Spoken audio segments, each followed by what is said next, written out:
કુસ્તીબાજ Vinesh Phogat Paris ઓલિમ્પિકની final મેચમાંથી બહાર થઈ ગઈ તે પેરિસ ઓલિમ્પિક માટે અયોગ્ય હોવાનું જાણવા મળ્યું તો બીજી તરફ આ સમગ્ર ઘટનાક્રમને જોતા લોકોએ તેમના કોચને જવાબદાર ઠેરવી રોષ વ્યક્ત કર્યો છે। વિનેશ ફોગાટે બુધવારે પેરિસ ઓલિમ્પિકમાં 50 કિલોગ્રામ કુસ્તીની શ્રેણીની ફાઇનલ મેચમાં 100 ગ્રામ વધારે વજન હોવાના કારણે ગેરલાયક ઠેરવવામાં આવી। આ પહેલા તે ક્વોલિફિકેશન અને સેમીફાઇનલ જીતીને ફાઇનલમાં પહોંચી હતી।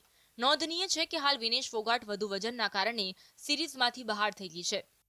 વાસ્તવમાં કુસ્તીના નિયમો પ્રમાણે મેચ પહેલા કોઈપણ ખેલાડીનું વજન સૌથી પહેલા માપવામાં આવે છે। ખેલાડીનું વજન પ્રારંભિક લાયકાતના સ્તરે માપવામાં આવે છે। આ પછી જો તે આમાં જીતી જાય છે તો ફાઇનલ મેચ પહેલા તેનું વજન ફરીથી કરવામાં આવે છે।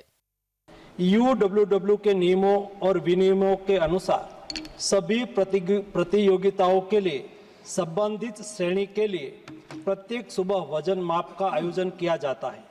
अनुच्छेद 11 के अनुसार यदि कोई एथलीट वजन माप प्रथम अथवा द्वितीय में भाग नहीं लेता है अथवा असफल हो जाता है तो उसे प्रतियोगिता से बाहर कर दिया जाता है और बिना किसी रैंक के अंतिम स्थान पर रखा जाता है।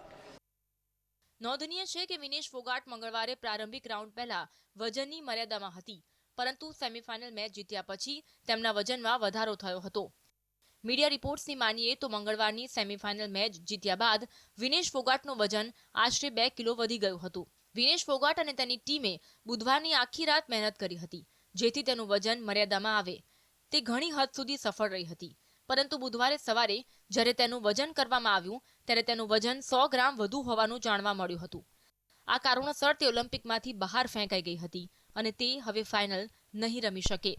हिंदुस्तान का दुर्भाग्य है कि इतनी बढ़िया कुश्ती लड़के वो फाइनल में पहुंची और उसके बाद उनका वजन मात्र 100 ग्राम वजन उनका ज्यादा हो गया, जिसकी वजह से उनको डिस्क्वालीफाई कर दिया गया। विनेश का उन्होंने अपना कोच, अपना फिजियो, अपना न्यूट्रिनिस्ट, अपना सब कुछ उनको भारत सरकार ने मुहैया कराया और वो सारे लोग उनके साथ विलेज में हैं।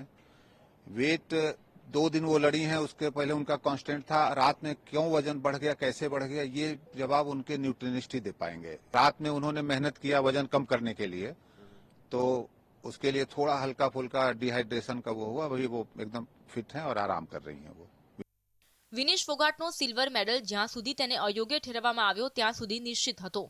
જો તે ફાઇનલ જીતી હોત તો તેને ગોલ્ડ મેડલ મળ્યો હોત, પરંતુ ગેરલાયક ઠર્યા બાદ તેને કોઈ મેડલ નહીં મળે અને તે ઓલિમ્પિક રેસલિંગ રેન્કિંગમાં તળિયે આવી જશે। તેમને કોઈ રેન્કિંગ પણ આપવામાં આવશે નહીં। ઓલિમ્પિક કમિટી હવે 50 કિલોગ્રામ કુસ્તી કેટેગરીમાં એક ગોલ્ડ મેડલ અને 2 બ્રોન્ઝ મેડલ આપશે। Bureau report,